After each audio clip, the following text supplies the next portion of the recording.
Welcome dear students.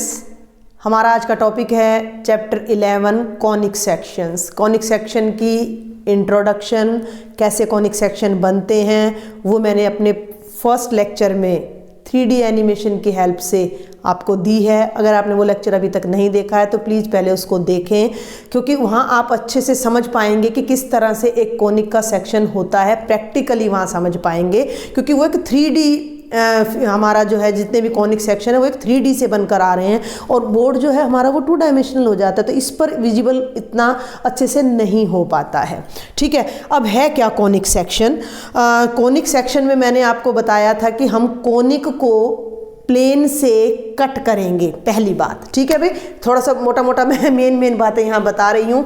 Conic मैंने क्या बताया था कि एक कोन ऊपर और एक ही कोन इसके नीचे लगा दें, तो ये जो शेप होती है ये कॉनिक होती है। ऐसे लगाना नहीं है, इसका मैंने बकायदा आपको पर्टिकुलर बताया था कि कॉनिक कैसे जनरेट होता है। कि अगर ये हमारी कोई फिक्स्ड लाइन है और ये लाइन इसके चारों तरफ एक पर्टिकुलर एंगल अल्फा पर ऐसे या ऐसे रोटेट हो रही है, तो ये ब्लू लाइन रोटेट होकर एक ऐसा सरफेस जनरेट करती है जो ये शेप ले लेता है, और ये शेप हमारी कॉनिक कहलाती है। इस कॉनिक को हम किसी भी प्लेन की हेल्प से जब एक पर्टिकुलर एंगल पर कट करते हैं तो हमें डिफरेंट शेप्स मिलती हैं। ये जो फिक्स लाइन थी इसे मैंने बताया था कि इसे हम एक्सिस बोलते हैं। ये जो मूविंग लाइन है ये जनरेटर है। जनरेटर क्यों है?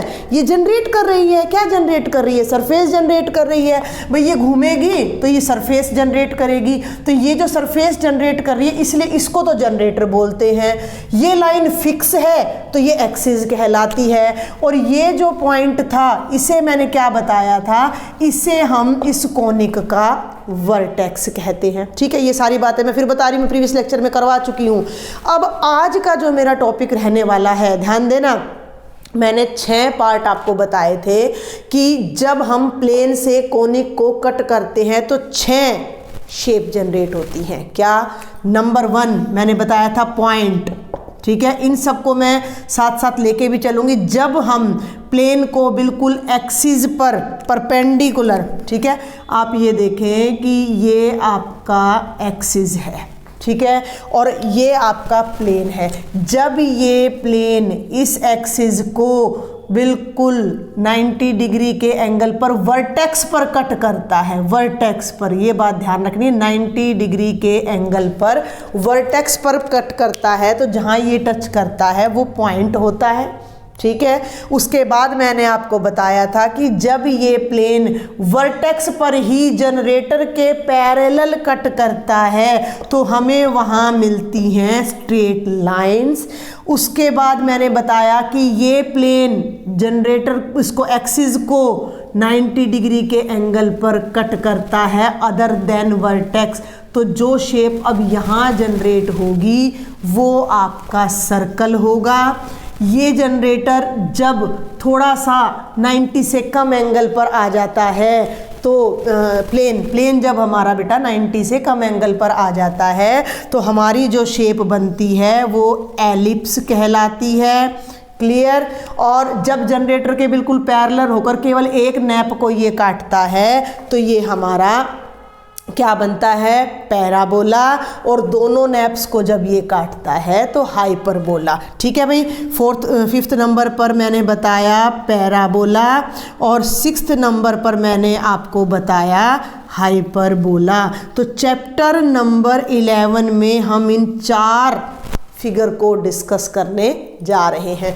आराम से लेंगे, बहुत प्यार से हम इन चीज़ों को डिस्कस करेंगे। तो सबसे पहले तो मैं आपको बता दूं कि जो ये पैराबोला और हाइपरबोला नाम है, ये जिस मैथमेटिशियन ने दिए हैं उनका नाम था अपोलोनियस। Apollonius, APOLLONIUS। अपोलोनियस ने पैराबोला और हाइपरबोला नाम दिए थे। और आप कहेंगे कि ये क्या इंपॉर्टेंस है कॉनिक सेक्शन की? तो सर्कल तो हम भी अपनी प्रीवियस क्लासेस में पढ़ते आ रहे हैं, स्ट्रेट लाइन भी पढ़ते आ रहे हैं, लेकिन एलिप्स हुआ, पैराबोला हुआ।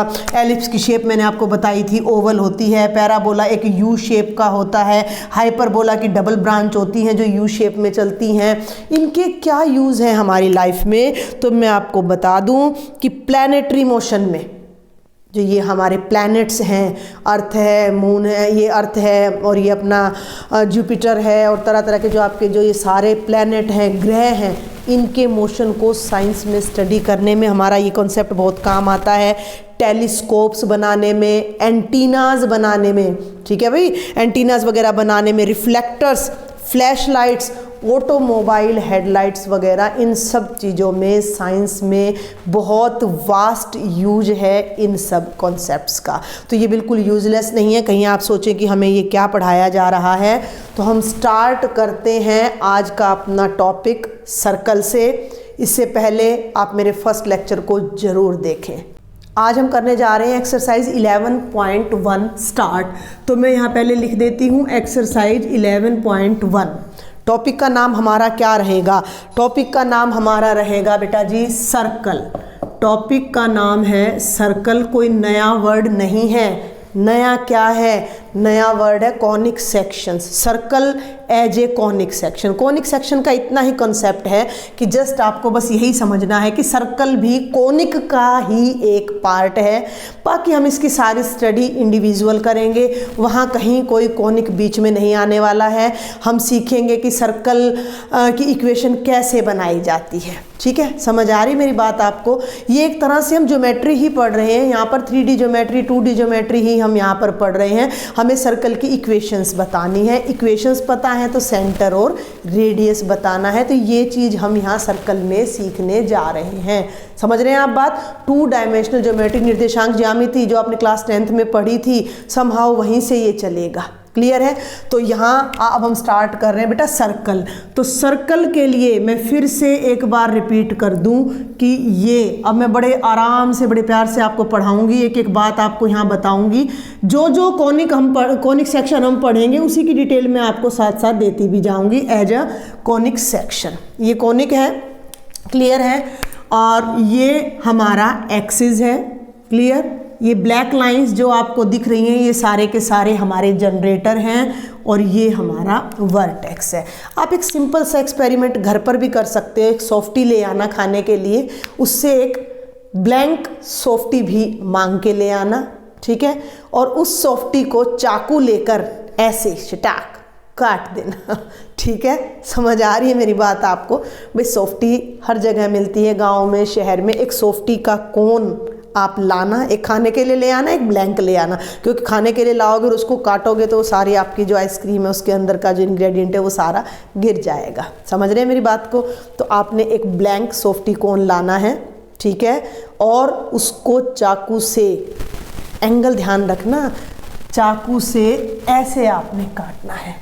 क्लियर? ये दिखा आपको यहाँ से जो मैंने ये काटा है, तो आपने उसको चाकू से ऐसे काटना है। ऐसे का मतलब एक्सिस के साथ 90 डिग्री के एंगल पर आपने कोनिक को काटना है, उस सॉफ्टी के कोन को।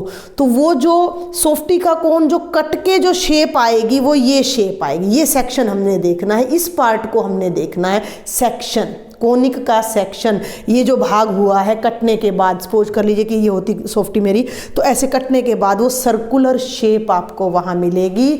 तो यहाँ आपका एक सर्कल जनरेट होता है एज ए कॉनिक सेक्शन। तो ये सर्कल है, भी दिखने में नहीं लग रहा है, अब ये आपका सर्कल है। क्लियर है? तो कॉनिक सेक्शन का इतना ही रोल है कि कॉनिक सेक्शन में सर्कल का क्या रोल है कि अगर हम किसी कॉनिक को किसी प्लेन से एक्सिस के परपेंडिकुलर कट करते हैं तो जो सेक्शन हमें मिलेगा वो सर्कल कहलाएगा।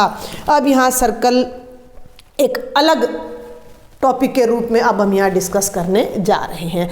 क्या डिस्कस करेंगे? सर्कल की इक्वेशन। सर्कल की इक्वेशन क्या होती है, कैसे सर्कल की इक्वेशन बनती है। तो इस बात को बड़े ध्यान से समझो, सर्कल होता क्या है। आपने आज तक सर्कल कैसे बनाया है? कभी बनाया होगा सर्कल आपने क्या किया होगा? आपने एक कंपास लिया होगा, उसमें एक पेंसिल लगाई होगी, एक पर्टिकुलर रेडियस लिया होगा और कंपास को रख के आपने ऐसे घुमा दिया होगा। तो जहाँ कंपास रखा और जहाँ घुमाया उसके बीच में कोई तो रिलेशन होगा। जहाँ आप कंपास रखते हैं वो फिक्स पॉइंट है, वो आपका सेंटर कहलाता है।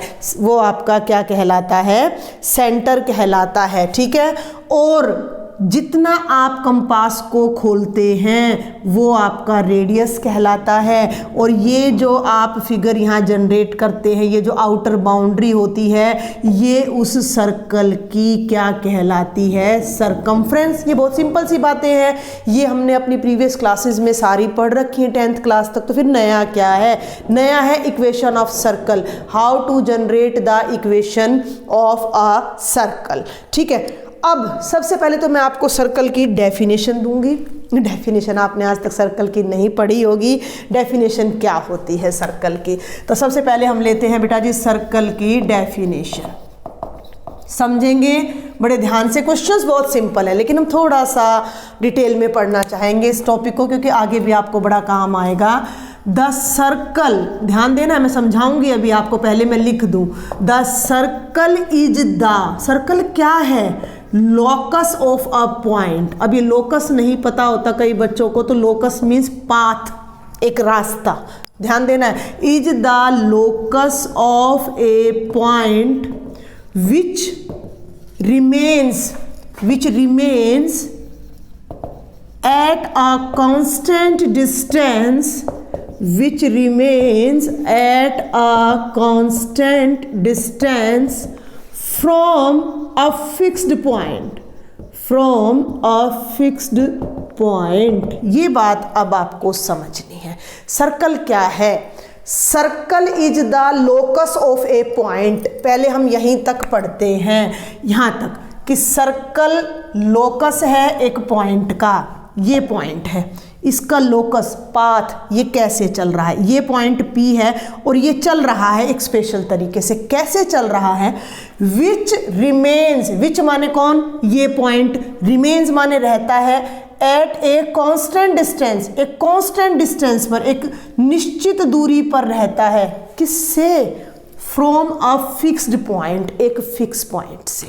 ये P पॉइंट इस तरह मूव कर रहा है कि ये एक अदर फिक्स पॉइंट O से ऑलवेज सेम डिस्टेंस पर रहता है, कांस्टेंट डिस्टेंस पर रहता है। मान लीजिए कि ये पॉइंट P है, फिक्स पॉइंट O है और ये डिस्टेंस फिक्स है, R है, A है, X है, K है, कुछ भी है।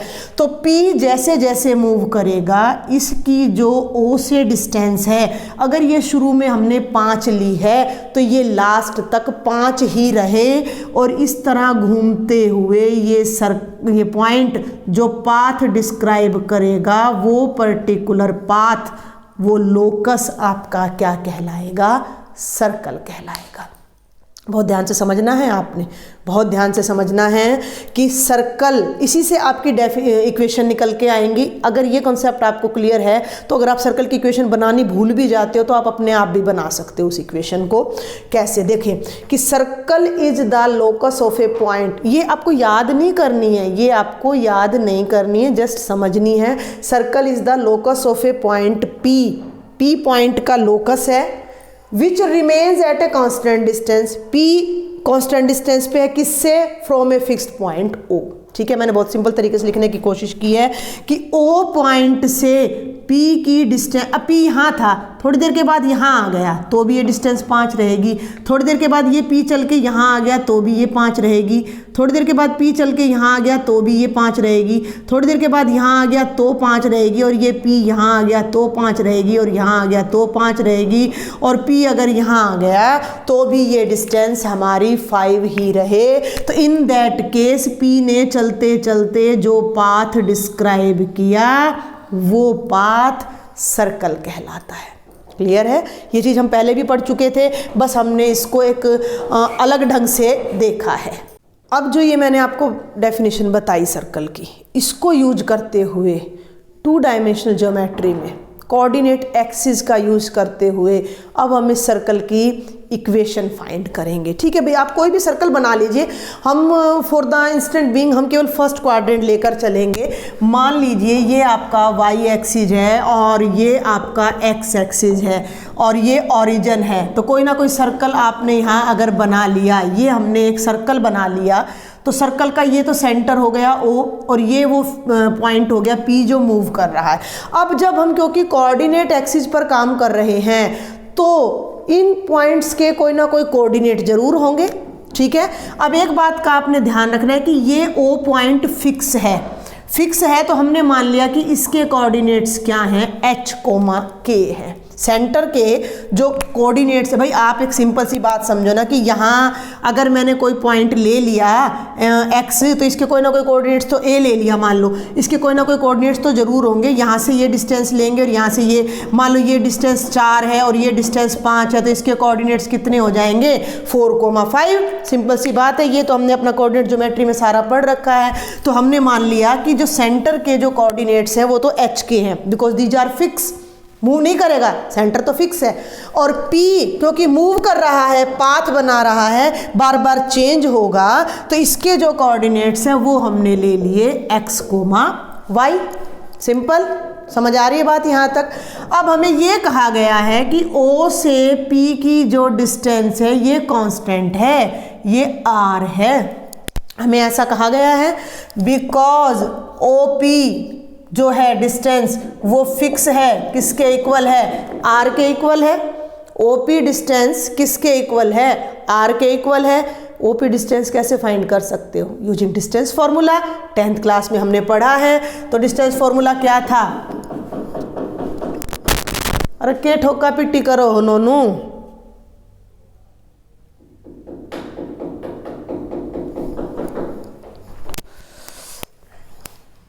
अब हम OP कैसे कैलकुलेट कर सकते हैं, using distance formula. Distance formula हमने कोऑर्डिनेट ज्योमेट्री में पढ़ा हुआ है कि if x1 y1 and x2 y2 are 2 points A and B के कोऑर्डिनेट हैं, तो डिस्टेंस फार्मूला क्या कहता है, x2 minus x1 whole square plus y2 minus y1 whole square का अंडर रूट। तो O के कोऑर्डिनेट्स हमें पता हैं, P के कोऑर्डिनेट्स हमें पता हैं, उनके बीच के डिस्टेंस हमें पता है r, ध्यान देना। तो OP डिस्टेंस हम फाइंड कर सकते हैं कैसे, x2 उसको लेंगे हम, x को x माइनस h, ध्यान देना है, x minus h whole square plus y minus k whole square plus y minus k whole square under root x2 minus x1 square plus y2 minus y1 square का under root is equal to r। Square root हटाना है, both sides square कर दीजिए, क्या आएगा, x minus H whole square plus y minus K whole square is equal to r square.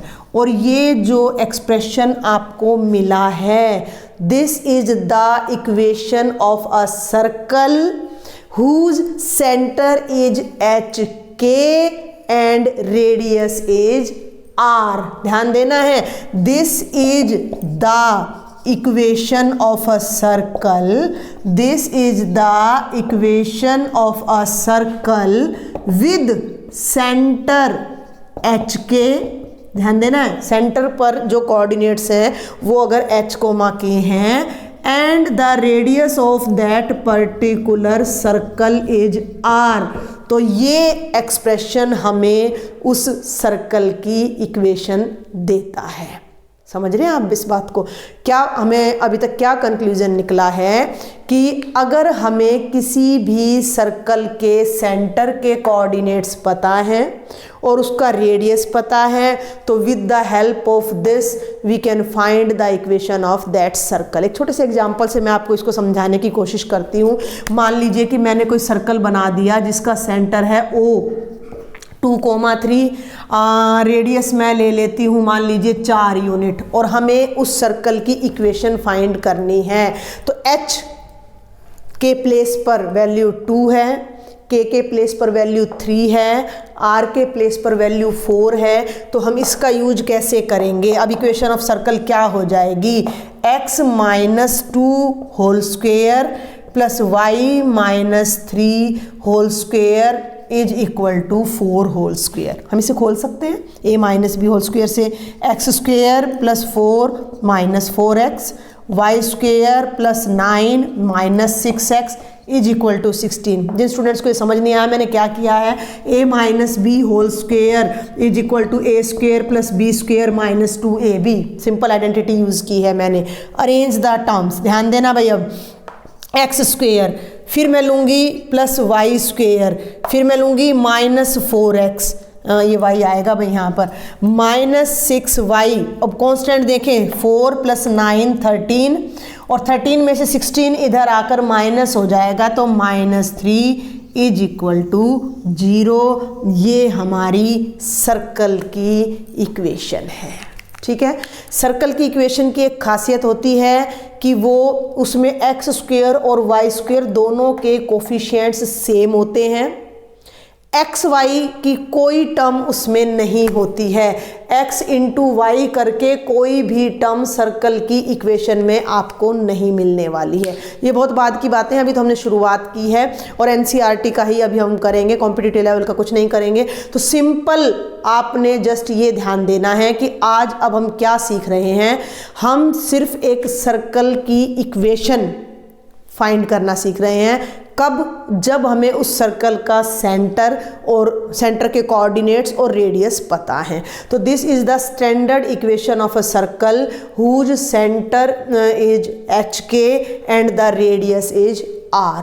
पहली बात। दूसरी बात, इसी को ओपन करके इस तरह की हमारी इक्वेशन बन जाती है जो जनरल इक्वेशन कहलाती है। तो वो आपके एनसीईआरटी में आती नहीं है, but I will tell you, मैं आपको वो बताऊंगी। उससे हम डायरेक्ट सेंटर भी और रेडियस भी फाइंड कर सकते हैं विदाउट कंप्लीटिंग द स्क्वायर। तो अभी हम इसको आगे और डिस्कस करेंगे। तो मेन अभी हमने ये देखा है, इसका एक पर्टिकुलर केस और अब हम देखने जा रहे हैं। वो पर्टिकुलर केस क्या होगा कि अगर ये सेंटर 0 0 पे हो जाए, अगर ये सेंटर 0 0 पे हो जाए, यहाँ मैं कोई सर्कल बना दूँ, ध्यान देना भाई, यहाँ सेंटर पे मैं कोई सर्कल बना दूँ, यहाँ ओरिजिन इसको तो मैंने सेंटर ले लिया और ये मान लो ये रेडियस ले लिया मैंने r, ये तो 0 0 हो गया और r रेडियस हो गया। तो इक्वेशन क्या होगी? तो इक्वेशन क्या होगी? तो h की जगह 0, k की जगह 0 और रेडियस r है। तो इक्वेशन क्या हो जाएगी? x minus 0 whole square plus Y minus 0 whole square is equal to R square. x में से 0 माइनस करो x आएगा, ये हो जाएगा x का स्क्वेयर, y में से 0 माइनस करो y आएगा, is equal to R square. ये हमारी इक्वेशन ऑफ सर्कल है जिसका सेंटर 0 0 है, ओरिजिन है। अभी तक जो मैंने आपको पढ़ाया है उसका कंक्लूजन ये दो ही बातें हैं कि अगर हमें किसी सर्कल का सेंटर एच के पता है, उसके कोऑर्डिनेट्स पता है, रेडियस r पता है, तो with the help of this particular relation equation we can find the equation of the circle x minus H whole square plus Y minus K whole square is equal to R square. तो यहाँ से हम ये भी recognise कर सकते हैं कि h और k इसके सेंटर है। अगर सेंटर 0 0 है तो इक्वेशन ये हो जाती है। क्लियर है? ये जो है this is the example number 1 in your NCERT. तो आप वहाँ से देख लीजिएगा एग्जाम्पल नंबर 1 क्या है। Find the equation of a circle with centre 0 0 and radius r, जो कि मैं ऑलरेडी आपको करवा चुकी हूँ। Now we will solve example number 2। ठीक है भाई, कहीं आप ये सोचे कि एग्जाम्पल नंबर 1 कहाँ गया, तो एग्जाम्पल नंबर 2 डायरेक्ट अब मैं करा रही हूँ, 1 मैं करवा चुकी हूँ। Find the equation of the circle with centre minus 3 2 and radius 4। ये आपको दिया गया सेंटर माइनस 3 2 एंड रेडियस 4। तो कैसे हम इस क्वेश्चन को करेंगे, कैसे आप रिप्रेजेंट करोगे? सॉल्यूशन हम स्टार्ट करते हैं कि वी नो, ठीक है, और ये सारी बात अब हम लिखेंगे। We know that equation of a circle with centre H K and radius R is given by क्या होता है? x minus H whole square plus Y minus K whole square is equal to R square.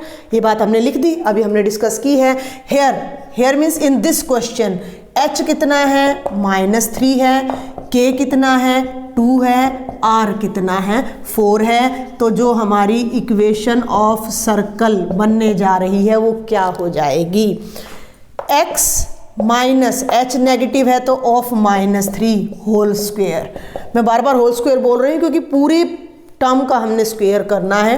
Plus y minus k की जगह पर 2 रखा, square is equal to 4 square. आप इस question को यहीं पर छोड़ सकते हो। Minus minus plus x plus 3 whole square plus y minus 2 square is equal to 16। ये आपकी सर्कल की इक्वेशन आ जाती है स्टैंडर्ड फॉर्म में। यहाँ आपका क्वेश्चन ख़त्म हो जाता है। ठीक है, अब मैं आपको कुछ और बताना चाहूँगी कि जब हम इन एक्सप्रेशंस को खोलेंगे और हमें सर्कल की इक्वेशन अच्छी तरह से एक्सपेंड होके जो मिलेगी वो हमारी जनरल इक्वेशन ऑफ सर्कल होगी। ये क्वेश्चन यहाँ ख़त्म हो चुका है। लिसन, ये क्वेश्चन यहाँ ख़त्म हो चुका है। अब मैं यहाँ इसी से थोड़ा आगे बढ़कर आपको जनरल इक्वेशन ऑफ सर्कल बताना चाहूँगी। हम इसे ओपन कर लेते हैं using the identity. X square plus 9 plus 6x, ये हो जाएगा y square plus 4 minus 4y is equal to 16। Solve कर लो। X square plus y square plus 6x minus 4y, 9 4 13, इधर आएगा -3 इज इक्वल टू 0। ये जो फॉर्म होती है ये कहलाती है general equation of a circle.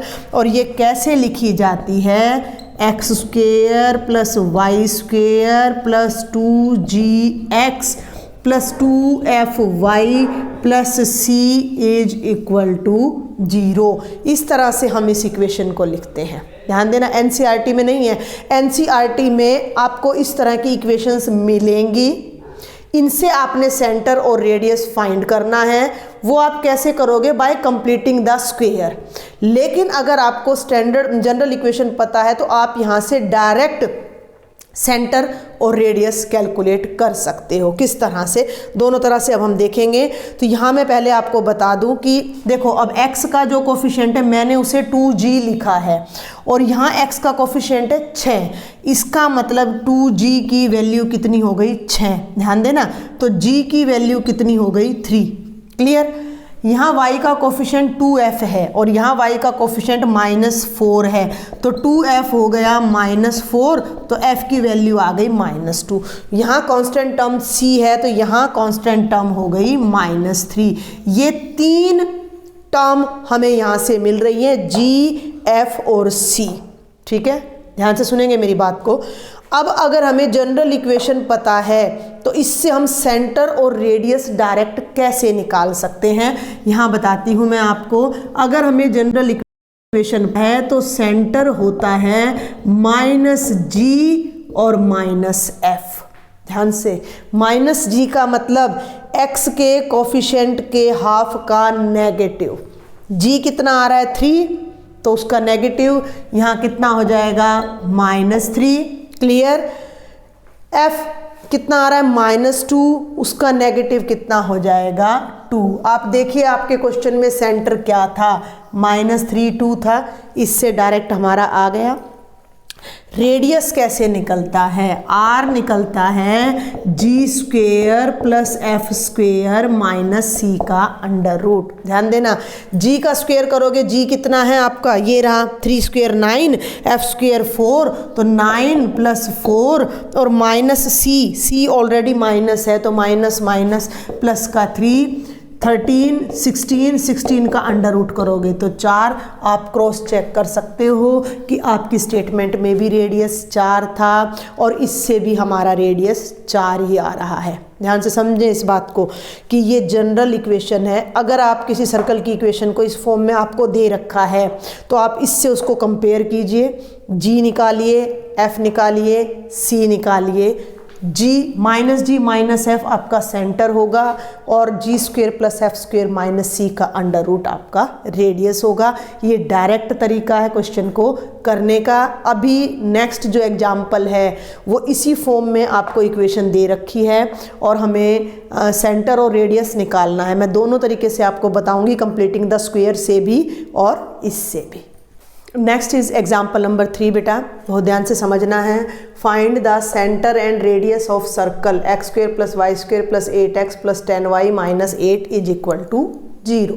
ठीक है, इसका आपने सेंटर निकालना है, रेडियस। अगर हम इस जनरल इक्वेशन को भूल जाएं तो आपने तो केवल ये फॉर्म की है सर्कल की, है ना, और इसी से ही हम अंदाज़ा लगा सकते हैं कि भाई यहाँ x के बाद जो भी होगा वो हमारा सेंटर के कोऑर्डिनेट्स होंगे और ये इधर हमारा रेडियस होगा। तो इस फॉर्म में हम इसे कैसे बदलें, पहले तो हम इस तरीके से इसको करते हैं। ध्यान से देखना भाई, जो आपके एनसीईआरटी में भी करवाया गया है, कंप्लीटिंग द स्क्वायर का मेथड 10th क्लास में हमने किया है, क्वाड्रेटिक इक्वेशन द्विघात समीकरण में। तो यहाँ क्या करो कि 1 2 3 4 5 टर्म्स है, 1 2 3 4 5 अरेंज करो। x की टर्म्स एक ब्रैकेट में ले लो, x स्क्वेयर प्लस 8x दोनों को एक ब्रैकेट में ले लिया, plus y square plus 10y एक ब्रैकेट में ले लो और कांस्टेंट को राइट साइड में ले जाओ, तो ये हो जाएगा आपका प्लस का 8।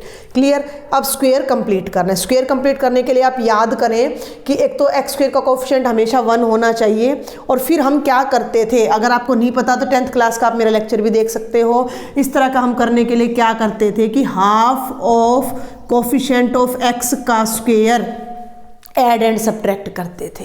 तो x का कोफिशिएंट इस ब्रैकेट में कितना है, 8 है, 8 का हाफ कितना हो जाएगा 4, और 4 का स्क्वायर कितना हो जाएगा 16। तो 16 इसी ब्रैकेट में या तो ऐड और सब्ट्रैक्ट कर लो, या 16 इधर भी ऐड कर दो और इधर भी, दोनों साइड से कैंसिल हो जाएगा। ठीक है, तो फर्स्ट ब्रैकेट में हमने क्या किया, x square plus 8x plus 16 add किया, और वही 16 साइमल्टेनियसली हमने राइट साइड में भी ऐड कर दिया, क्योंकि दोनों साइड से ये कैंसिल हो जाएगा, या ये 16 इधर आकर माइनस होकर कैंसिल हो जाएगा। अब हम सेकेंड ब्रैकेट पे चलते हैं, y स्क्वेयर प्लस 10y, 10 का हाफ का स्क्वेयर, 2 5 जा 10, 5 का स्क्वेयर 25। तो इस ब्रैकेट में हम 25 ऐड करने जा रहे हैं, तो y square plus 10y plus 25, और यहाँ भी आ गया 25। क्लियर है, आपको समझ आया मैंने क्या किया? मैंने इन दोनों टर्म्स को एक ब्रैकेट में अरेंज किया, इन दोनों को एक ब्रैकेट में अरेंज किया, और कांस्टेंट टर्म को मैं राइट साइड में ले गई। Got it. उसके बाद मैं यहाँ स्क्वायर कंप्लीट करना है, तो क्योंकि एक्स स्क्वायर का कोफिशिएंट ऑलरेडी 1 है, आपके एनसीईआरटी में बहुत सिंपल क्वेश्चन मिलने वाले हैं आपको। तो एक्स के कोफिशिएंट के हाफ का स्क्वायर, 8 का आधा 4, 4 का स्क्वायर 16, 10 का हाफ 5, 5 स्क्वायर 25, यहाँ ऐड किया तो साइमल्टेनियसली उस तरफ भी कर दिया। इसको ज़रा ध्यान से देखो, इसको बहुत ध्यान से देखो। X square plus 8x plus 16 है, इसको मैं लिख दूँ x का स्क्वायर, 16 को लिख दूँ 4 का स्क्वायर, और इसको लिख दूँ 2 गुणा 4 गुणा x, a square plus b square plus 2ab। तो ये हमारा बन गया x प्लस 4 का होल स्क्वायर। तो ये जो कंप्लीट टर्म है ये बन गई x प्लस 4 का होल स्क्वायर, यहाँ 5 का स्क्वायर है, तो ये कंप्लीट टर्म बन गई y प्लस 5 का होल स्क्वायर। और ये 16 प्लस 8 24, 24 में 25 ऐड करो तो कितना आ गया 49। 49 किसका स्क्वायर होता है? 7 का। ठीक है भाई, तो ये 7 का हो जाता है। अब इसका कंपैरिजन उससे करें, तो यहाँ आप ध्यान दें कि x के बाद माइनस आ रहा है, तो यहाँ अगर मुझे माइनस चाहिए तो व्हाट शुड आई डू, मैं इसको माइनस ऑफ -4 लिख दूँ। बिल्कुल सही है भाई, ये +4 है, मैंने इसको माइनस ऑफ -4 लिख दिया, इसको मैंने माइनस ऑफ -5 लिख दिया, और इसको लिख दिया 7 स्क्वायर। अब इस इक्वेशन को उससे कंपेयर करो, कंपेयरिंग विद जो आपकी स्टैंडर्ड इक्वेशन है उससे आप कंपेयर करें, किससे? x minus H whole square plus y minus K whole square is equal to R square से जब आप कंपेयर करोगे तो h कितना आ रहा है, माइनस के बाद h है, तो यहाँ h की वैल्यू आ रही है -4, k की वैल्यू आ रही है -5, और r की वैल्यू आ रही है 7। तो जो सेंटर के जो कोऑर्डिनेट्स होंगे जो सेंटर के कोऑर्डिनेट्स होंगे वो आपके हैं -4 और -5, क्योंकि सेंटर होता है h, k और रेडियस आपका होगा 7। तो this is the method which is used in your NCERT to solve the question. अगर आपको इस फॉर्म में सर्कल की इक्वेशन दे रखी है तो आपने ऐसे स्क्वायर कंप्लीट करना है, इसको स्टैंडर्ड फॉर्म में लेके जाना है, कंपैरिजन करना है और फिर सेंटर और रेडियस निकालना है। अब हम अपना जनरल इक्वेशन वाला मेथड और देखते हैं। ठीक है भाई, जनरल इक्वेशन वाला मेथड और देखते हैं। ये इक्वेशन हमें यहाँ दे रखी है, x² + y² + 8x + 10y - 8 = 0 comparing with. ठीक है, अब आप ये लिख लीजिएगा, थोड़ा मैं यहाँ शॉर्टकट लूँगी। कंपेयरिंग विद दिस इक्वेशन, ये जो लाइन मैं बोल रही हूँ,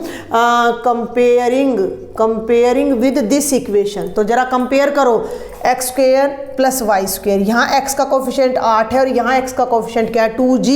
तो 2g कितना आ गया, 8 आ गया, तो g कितना आ जाएगा, 4 आ जाएगा।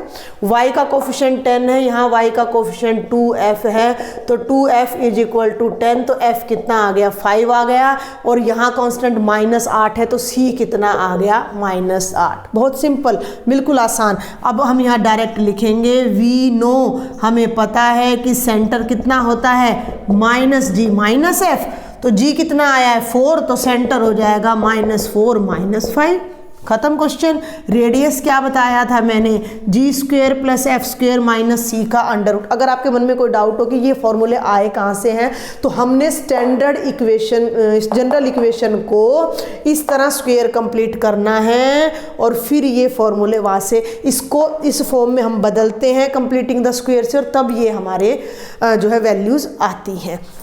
तो ये g² हो जाएगा 16, f² हो जाएगा 25 और c कितना था, -8, तो ये हो जाएगा +8। आप देख सकते हो ये 49 का √7 आ जाएगा।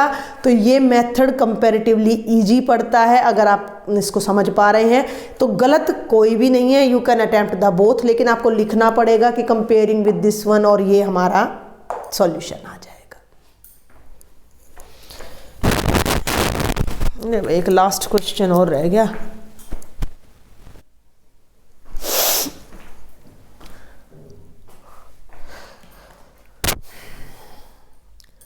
तो बेटा आज का लेक्चर मैं यहीं कंक्लूड करूंगी। मैंने सोचा था चारों एग्जांपल्स मैं आपको करा दूं, बट 4th एग्जांपल थोड़ा डिफरेंट है। मैं चाहूँगी कि पहले आप अच्छे से सर्कल को समझें, उसकी इक्वेशन को समझें, और इन एग्जाम्पल की हेल्प से आप 9 questions I think you can cover. 15 questions है, 9 आप कवर कर सकते हो।